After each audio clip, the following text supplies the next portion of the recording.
রোজা রাখা অবস্থায় আপনি জোহরের নামাজ পড়েছেন, আল্লাহর দুইটা হুকুম রানিং চলছে, এক হলো রোজা আর একটা হলো জোহরের নামাজ পড়ে মসজিদ থেকে বের হয়েছে, এমন সময় দেখেন একটা সাইকেল তো ধরা পড়েছে। বলেন তো, নামাজ পড়লেন আল্লাহর হুকুম মানলেন, রোজা রেখেছেন আল্লাহর হুকুম চলমান, এখন চোরের বিচারটা কেমন করে করতে হবে? ওটা তো কোরআনে নাই। আরে নাই, জেনাগাতিতে কোরআনে আছে? যদি থাকে তাহলে বলে নামাজ রোজা হক জাকাত মানলেন, দেনমোহর মানলেন, জমির ভাগ মানলেন, তাহলে কেন আপনি কোরআনের বিচার ব্যবস্থা মানলেন না?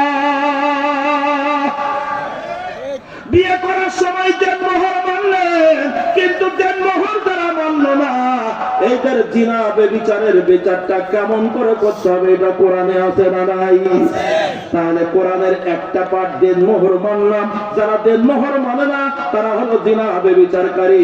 এই জিনা বেবিচারকারিনী, তাদের বিচার করা কোরআনের বিধান আছে। এ কথা সত্য যদি হয় বলেন তো, জিনার বিচারটা কোরআন দিয়ে করতে পারবেন? পারবেন না কেন? তাহলে আপনি কোরআনের এই তালা মারা জায়গায় কবে ঢুকবেন? আল্লাহ তো বলছেন, ইয়া আইয়ুহাল্লাযীনা আমানুত্তাকুল্লাহ হাক্কা তুকাতিহি ওয়া লা তামুতুন্না ইল্লা ওয়া আনতুম মুসলিমুন। এই বান্দারা, আমি আল্লাহকে ভয় করার মতো ভয় করো, যেমন ভয় করা উচিত, আর শোনো, প্রকৃত আত্মসমর্পণকারী না হয়ে তুমি মৃত্যুবরণ করো না। মুসলিম শব্দের অর্থ হলো আত্মসমর্পণকারী। তো আমি কোরআনের কাছে আত্মসমর্পণকারী যদিও করলাম, কিন্তু 3 নম্বর বৃহত্তর বড় গেটে এমন তালা লাগানো আছে।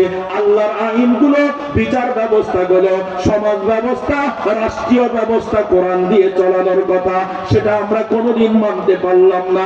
বরং যারা পর্যন্ত মানতে চেয়েছে, আল্লাহর আইন 100% মানার পক্ষে কথা বলেছে, তাদের নামে মামলা হয়েছে, তাদের হামলা হয়েছে, কারাগারে যেতে হয়েছে, গুম হতে হয়েছে, এমনকি ফাঁসির কাষ্ঠেও ঝুলতে হয়েছে।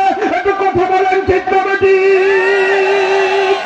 কি অপরাধ ছিল এই শেরপুরের গর্বিত মানুষ, পৃথিবীতে যার নাম বড় উল্লেখযোগ্য ছিল, আল্লাহু আকবার, কামারুজ্জামান ভাই, কি অপরাধ করেছে?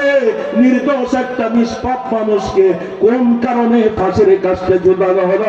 আজকে শেরপুরবাসীর জন্য এটা অত্যন্ত দুঃখের কথা। কথা বলেন, ঠিক না বেঠিক?